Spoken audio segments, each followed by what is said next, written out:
All right, we are back for another lesson.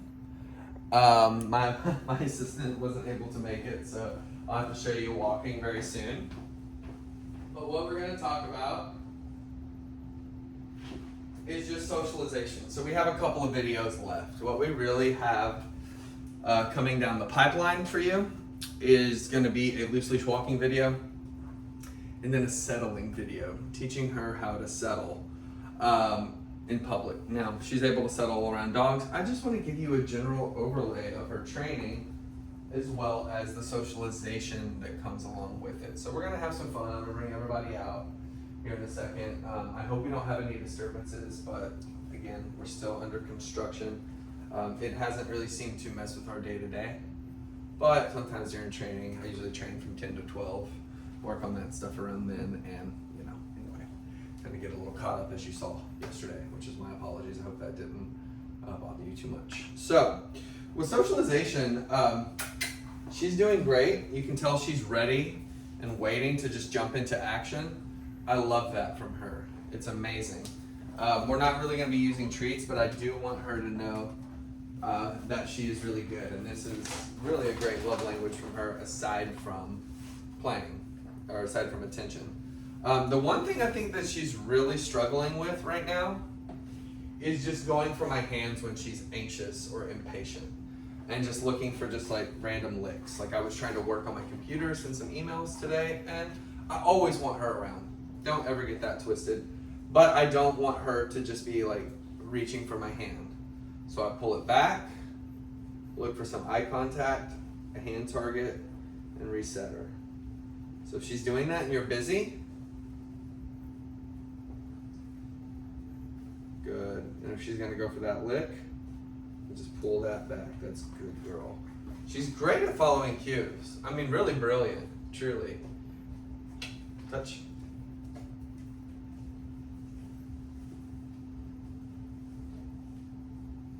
See, she knows I'm not acting good.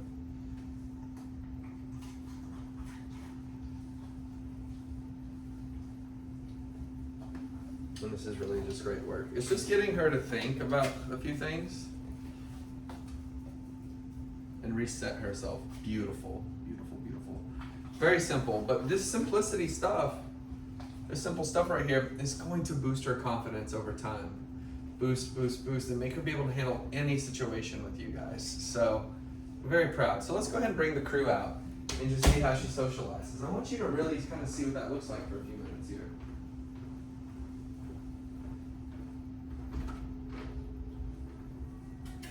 Come on, let's go. Everybody's kind of sleeping right now. We get the other crew.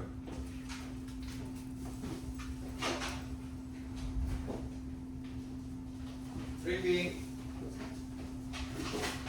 So everybody's going to want to be rewarded now for coming. Sit, everybody.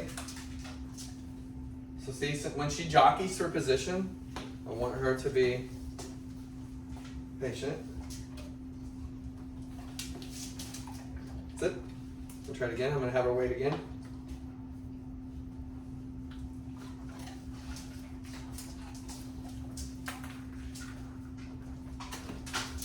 Very good. So socialization's going well. I think that she really knows her boundaries with other dogs, and especially being an only dog is that's a really great characteristic to have. So, when she is socializing with dogs, I want her to feel fluid. I want her to feel calm. I want her to have a good time with everybody, and I think she does. What I have been most excited about with her, so like that. Huh? Good. What I've been most excited about her with her training is her ability to read situations. She is able to know whenever she barks, which is very rare, and I say, ah, to calm down when somebody's coming in, or there's a loud banging from when the windows are getting put in. All these sort of things. I think she's great at the context clues, unlike my dog, who is a little bit pushy. She is not. She asks and she asks and she asks, and she's a very, very polite dog.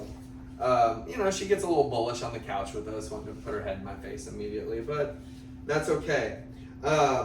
So, you know, with all of this being said, the socialization aspect and what is the best part of it for me and why it's important for me to bring it up to you guys is that it helps with impulse control. It really helps with impulse control. And you see, no Zoe, and what you can see right here is she comes and just waits for what's next.